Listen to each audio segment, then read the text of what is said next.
There are still so many unanswered questions after 3 men were found dead outside of a Kansas City home last week. David Harrington, Ricky Johnson, and Clayton McGeeney reportedly went to a friend's house, all got together. These buddies got together to watch the Chiefs game, and they never made it home. That was on Sunday, January 7th. And 2 days later, after no luck with getting hold of the man who hosted the gathering, the fiance of one of those men broke into that house and found one of the bodies on the back porch. Police found 2 more in the backyard. The homeowner was reportedly at the house and spoke with police. He was not arrested, not been named a suspect. By the next day, police ruled out any foul play, affirming that this is a death investigation and not a homicide case. But they have not revealed what led them to that very conclusion. And joining us now, we want to bring in Natalie Kay. She was friends with David, Ricky, and Clayton. Natalie, words are failing me here. I'm so sorry for your loss. Thank you for speaking with us this morning.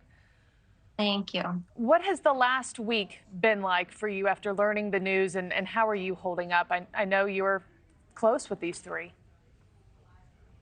Yeah, thank you for asking. I feel like it's, obviously it's 3 people, so this is a huge loss. A lot of family and friends have a lot of questions that unfortunately haven't been answered yet. And I think at this point, most of us are really just hoping to be able to get some of those answers and understand some of the inconsistencies and what happened here so that we can, have peace and understand what happened. Yeah. And I think for all of us following this story, whether you knew them or you're like me, you're following this story from afar, something doesn't add up here. I mean, 3 guys don't just get together and freeze to death while they're watching a Chiefs game, which is what the guy who lives at that home told police. What's your gut check telling you, Natalie? I think it's important to note that these men were all friends. And so I think initially, no one wanted to speculate that anything intentional or malicious had happened.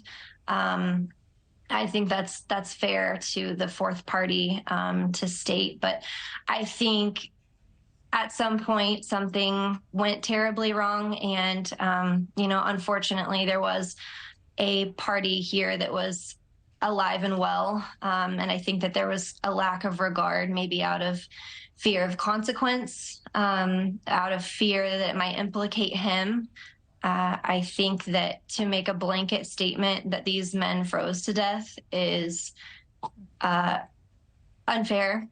Yeah. I don't think that that's the case, to be very honest. I mean, I'm not the scientist here, but I feel to imply that 3 adult men with access to a home and access to their vehicles would, all simultaneously freeze to death in 39-degree weather at the same time is highly unlikely. Yeah. What more can you, when you say this 4th party, I believe you're talking about the guy who lives at the home who told police that his friends froze to death.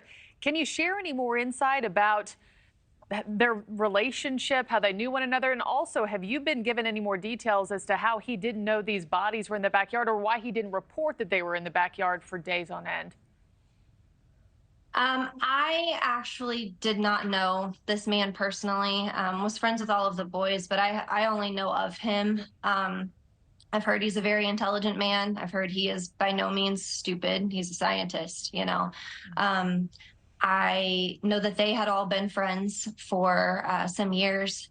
And, I think the big questions everybody has are, the inconsistencies in the story. How can you be in your home for 2 days and not know that, all of these people who they were adults, they were responsible for themselves. But at some point, Tuesday, he was made aware early in the day, messages that he did read, that, at least 2 of these men didn't make it home. So at that point, you have to ask the question, would you not get up and look outside to see if their cars are there, Right. Make your way through the house, reach out to any of these friends that were looking for them. And unfortunately, he didn't do that. Yeah, something just feels off about this whole story. And thank you for watching. Go to newsnationnow.com to find News Nation on your television provider. And don't forget to click the red subscribe button below to get more of News Nation's fact-driven, unbiased coverage.